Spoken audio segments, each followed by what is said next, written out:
All right, guys, we are looking at graphing with that graphing calculator. They do more things than just what you guys have probably been using them for. All right, so first and foremost, let's talk about some of your buttons on there. The x squared button, go ahead and take a look at your x squared button. All right, so x squared right up here. So when you press that button, does it put an actual x squared on your screen? What's it do? It says like answer square. It's just going to square whatever you have in there, right?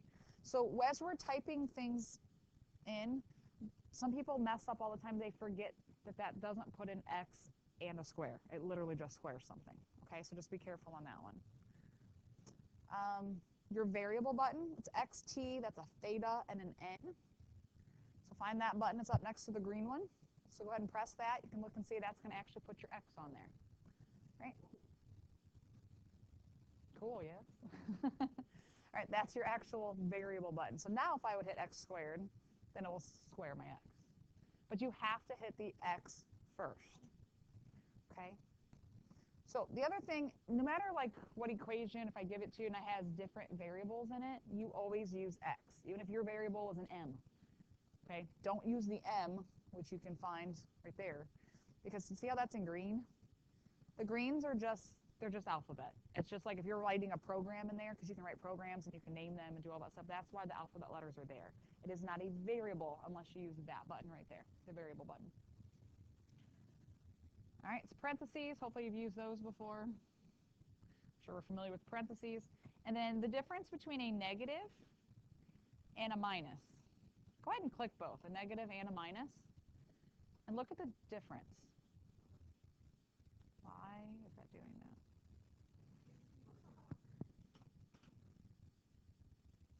There we go. Do you see the difference? One's a little shorter and slightly higher, and one's a little lower and it's a little wider. So when you're typing things in, that's the first thing I look at when I come over and I look at your calculator to figure out why it's not doing what you think it should, is you probably typed the wrong one. Okay, so just be careful which one you're using. They mean two different things. Okay. All right. Ooh, wrong thing. You don't need my email. There's nothing exciting on there. I promise. Okay. So fractions, I know we talked about this numerous times. Green button, y equals, and then hit enter. Okay, again, take a look, make sure we're okay with that, because nothing's more obnoxious to me than, you know, a week from now somebody still not knowing how to do that. So green button, y equals, brings up some different options. The one that most students need all the time is just the first one, so you just hit enter. And it brings up your fractions, so you can type them in. Okay.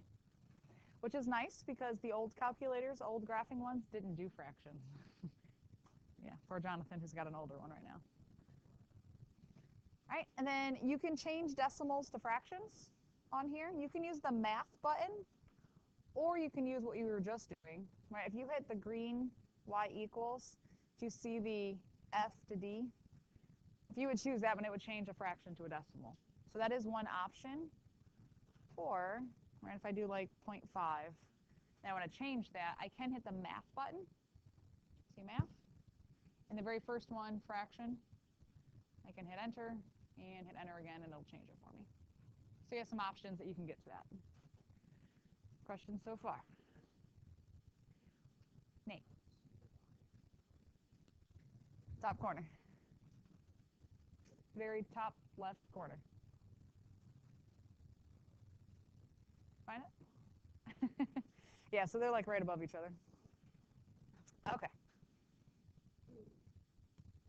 So clear is another big button I want to make sure we talk about. So let's say I'm typing a bunch of stuff in, 2 plus 3 minus 6, I don't know, a bunch of stuff. And I type something wrong.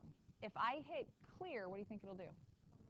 It'll clear everything, right? If I hit clear, the whole thing's gone. So we don't always want to do that. Let's say I just typed something wrong. If I arrow back over top of it, you can just type over top, right? I can do that. Or if I hit delete, it will just delete whatever it's cursing over top of.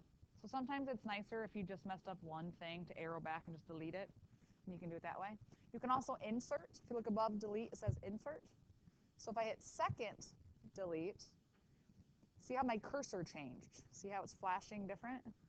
Then it'll allow me to insert something in place of it. So I can keep inserting until I take that off. Okay.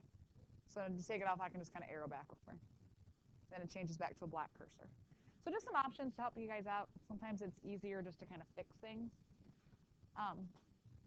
So let's say I want to bring back up like the equations that we were working with yesterday. We were typing stuff in, going back, bring them up again. If you just arrow up, you can highlight things. I think yours highlights them in black. So if I would like highlight that and hit enter, it's going to bring up that same thing again. So you can bring up those same equations to keep using the same thing over. Then you can arrow back into them and you can change numbers or whatever you want to do. Okay? I think that's it for that basic stuff. All right, so let's talk about how to graph things, right? That's why we have graphing calculators, make them graph. So if I want to graph just y equals x squared. So I gave you the step-by-step directions here, but let's go ahead and do it together. So we're going to hit y equals. Y equals is going to bring up a whole bunch of y equals things. You can type in a whole bunch of equations, and it can graph all kinds of graphs together and make all kinds of cool designs.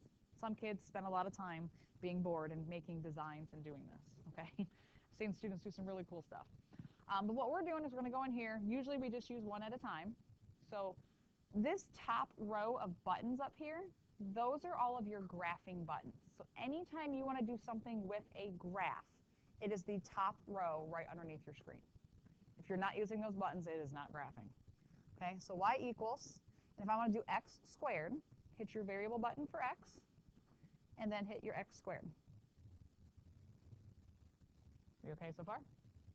How do you get it to graph? Hit the graph button. Again, that top row are things for your graph. Hit graph. It will go to your graph. If it says invalid dim, okay, somebody may have messed with your calculator. Actually, let's kind of backtrack a minute. The first thing you want to do anytime you use a graphing calculator, since these are shared, now Jonathan, you use your own, so you're probably fine, but you want to clear the memory out and reset them. So it is, you're going to want to write this down somewhere. So you're going to hit second plus, and then 7, 1, 2. So with the second button, the plus button, and then 7, 1, 2. And that will completely clear and reset your calculator. Yours says invalid dim. Somebody must have been messing with the window settings on there and the dimensions. So again, you never know what somebody's messed with just being mean to you. Just having a little fun at your expense. So second plus 712 resets your memory, so it's back to what it should be. So let's go to graph this again. So hit y equals. Notice it disappeared because we reset it. And then hit your x button, your variable button, and the squared, and then hit graph. When in doubt, if it's doing something you just can't figure out, just reset it. So that's what your graph should look like. Good? Yay? Yay, we graphed our first thing. All right. Now, it does more than just graph for us. We can, you know that table we were making yesterday? It'll make it for you. Look at your top buttons, right? Top buttons up here. Do you see the table right above graph? So hit second graph, and it'll bring up a table. Now I hear a lot of buttons. Let me already stop. Stop. What students want to do is go, I wonder how far the table goes. Forever. Stop doing that. Okay? Because what's going to happen the next time you graph something and you want to see the table, it's going to start wherever you left off. So if you're in like the millions, you're going to arrow your butt all the way back up to the top. So don't do that. Okay? Or you'd have to reset it. All right, but you can, the table goes in the positives and the negatives both ways. So instead of doing the table on your own, graph it, do your table. There it is. Easy peasy. Just a second graph brings up the table. It's conveniently labeled table. Ta-da! There it is, all the things you would ever possibly want. All right? Are we okay so far? How do you get to y? Push y equals. The graph? Oh, the table.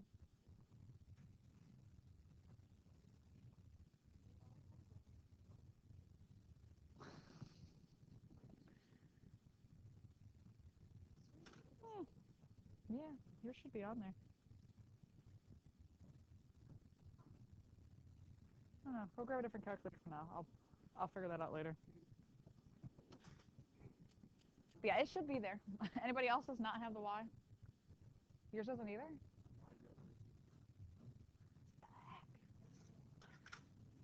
This one's nice. All right, grab a different one. I'll fix these and put them away. Thank you. Grab a different one. You're going to need that.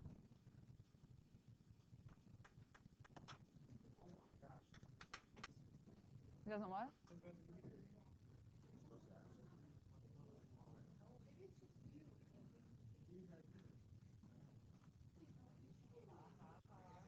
All right, guys. You're killing me. All right. So we looked at the table, yes. Now that we all figured out you just didn't type your stinking equation in there. All right. So let's go ahead and type in a different one. What button do I hit so I can type this in so it'll graph it? Y equals. So go back in your calculator. Y equals. Some of you are looking at me like I'm crazy right now. Type Y equals. No, I said Y equals, and some of you are looking at me like I'm crazy. We talked about where that button is, right? So Y equals. Clear out what you have inside of there. If you're putting in a different equation, yes, you just hit clear and it'll take that out and you can type in a new one. So 2x squared plus 4x minus 4, and then hit graph.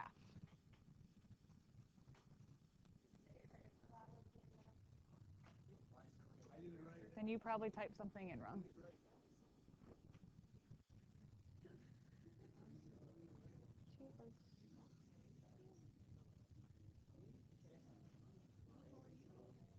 Don't call anything wrong. I didn't.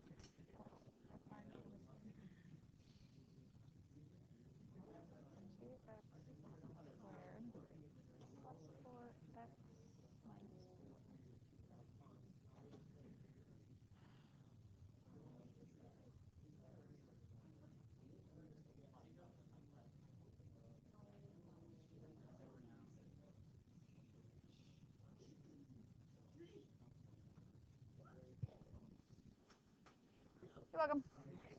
All right. No, anybody not able to get that? Got it? What? All right. So guys, yesterday we talked about how to tell whether it opens up or down. Do you remember how to tell that? The ape value is positive, so it's pointing up, right? We talked a little bit yesterday about the equation. This number right here on the end, what is that? It's your C, but what else is it? It's your y-intercept. Did it cross the y-axis at -4? Yeah, it crossed the y-axis at -4. Okay. Now what about your vertex? I can roughly see where it is. Oh, don't do the arrow thing. That drives me crazy. Okay. Look at your table, guys. Hit second graph. Pull up that table. All right. By looking at my table, I should be able to tell where the vertex is. Why is it 1, -6?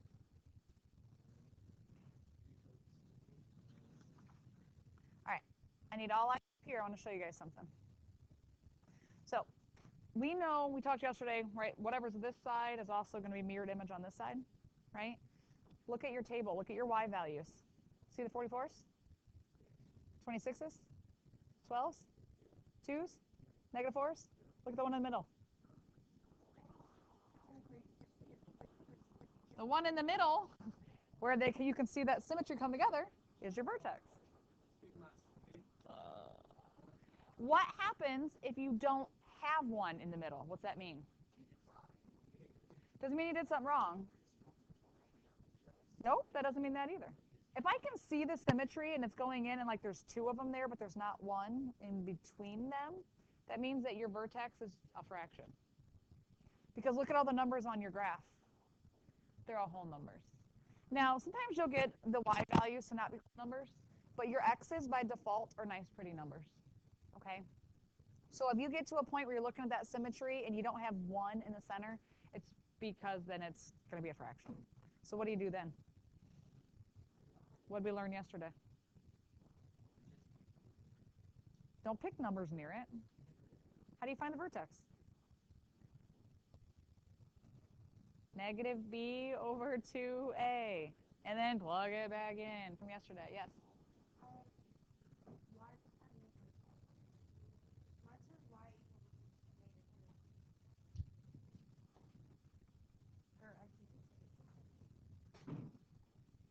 You're not looking at the right symmetry.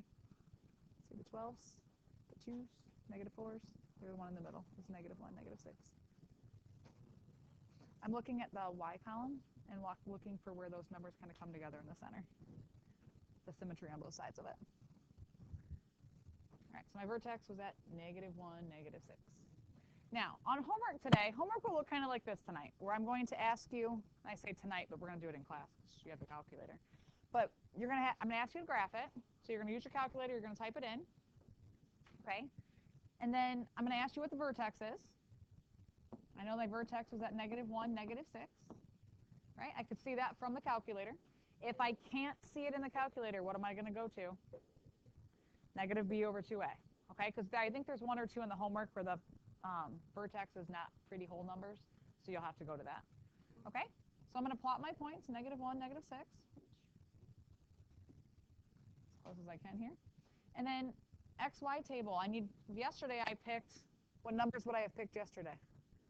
0 and 1. So I can still go 0 and 1. Do I have to actually do the math now? No, I have my calculator.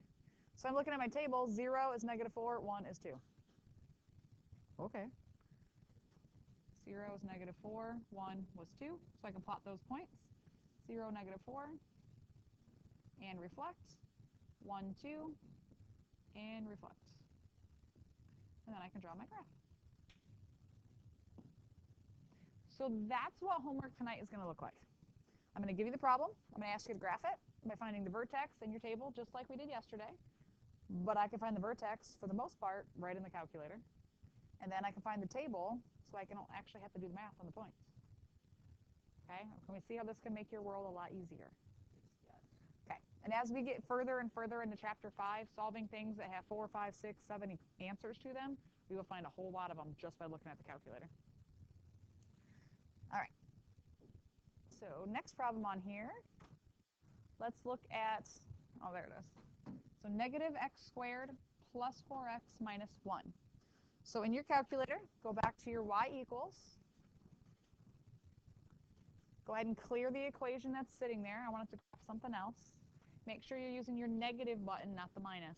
So negative, hit the x squared, plus 4x, minus 1. And then hit graph.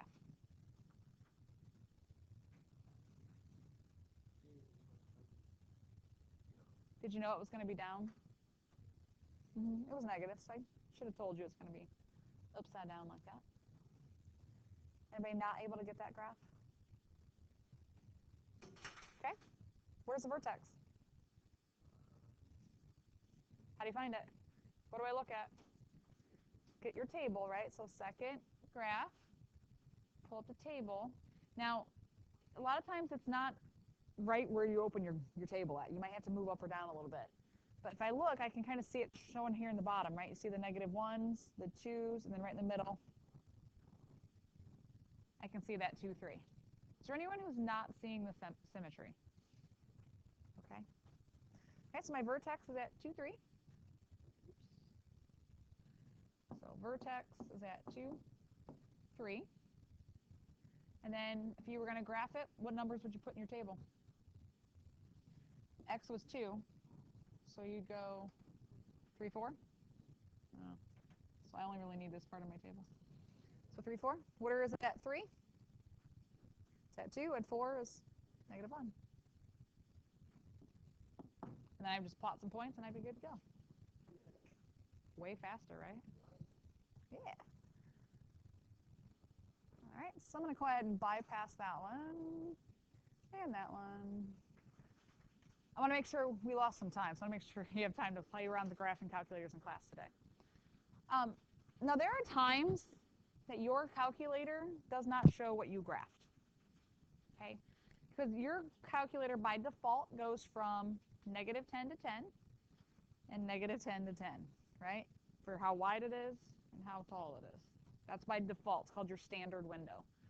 So if you look on your graphing calculator, if you hit the window button, again, the whole row at the top all has to deal with graphing. So if I hit window right at the top, take a look at a few things on there. It says X min, X max. By default, it goes from -10 to 10. Now the X scale, what do you think that means? It says 1. Yeah, look at the little hash marks. It's every 1. Now, if I was trying to look at a graph from 0 to 100, I wouldn't want to put every 1. I'd want to count like maybe every 10 or something. Then it has Y min and Y max. Again, Y scale, it's counting by 1s. And this old bottom stuff, you will never really deal with that, so don't worry about it. You can't access that. Yours is an older one. Okay, so we can change this depending where our graphs, if we're not, we can't see them. So let's look. We just talked about that. So let's graph this one. 5x squared plus 20x minus 12. Okay, sorry, I jumped a lot in your notes. Sorry about that.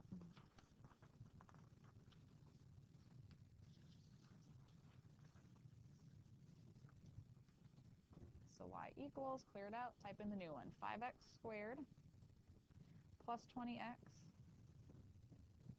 minus 12. Try to also get in the habit, if you guys can, when you type it in, look at what you typed before you hit graph. Sometimes you think you typed it right, but you actually didn't. A lot of people lose an X somewhere, or a minus, or a plus, or something. So just make sure you look at it before you hit graph. And let's see what it looks like. Is this one opening up or down? It's opening up.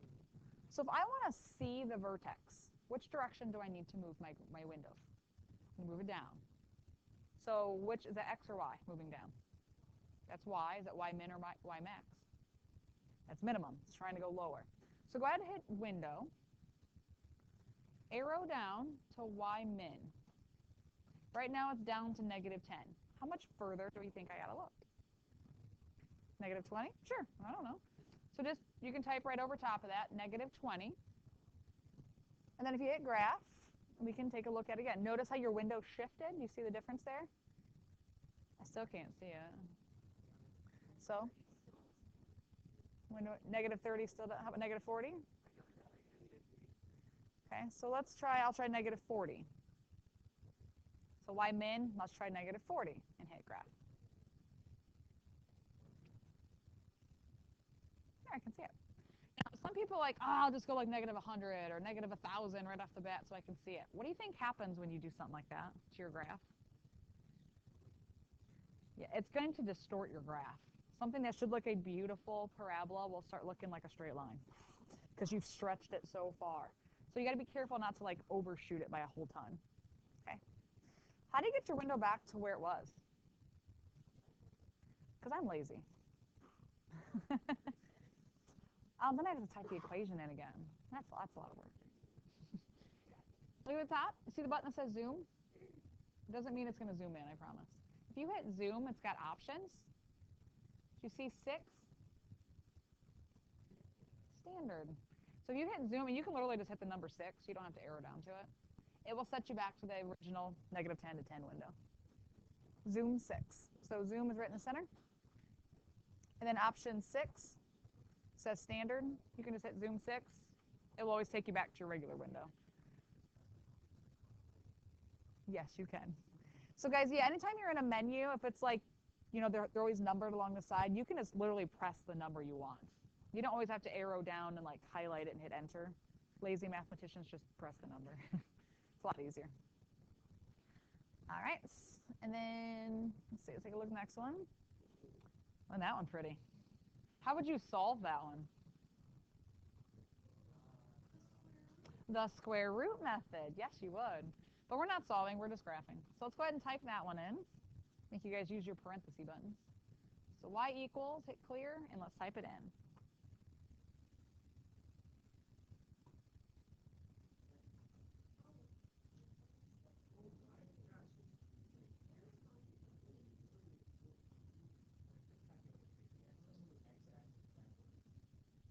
What do you mean backwards?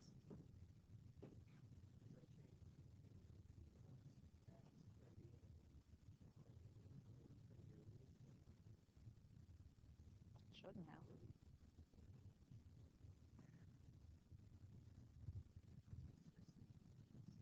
You said your X max at 3. That's why. No, that's all right. All right, so I can see just a little bit of it. Which way do I need to go? X or Y? Okay, I definitely need to go to the right. So if that going to the right is which one? X, min or max? Max? Right now it's at 10. 40? If I hit 40, let's take a look. I'm just going to see what happens. Oh, geez, yeah, I overshot that a little bit. All right, so I can see that. Now I also need to go up to see the rest of it. So window, Y max, that's the top one. Stupid touch screen. All right, how high do I have to go, you think? 30? Should you be afraid that you're going to break your calculator? Can you always reset your memory if all else fails? You can always reset it.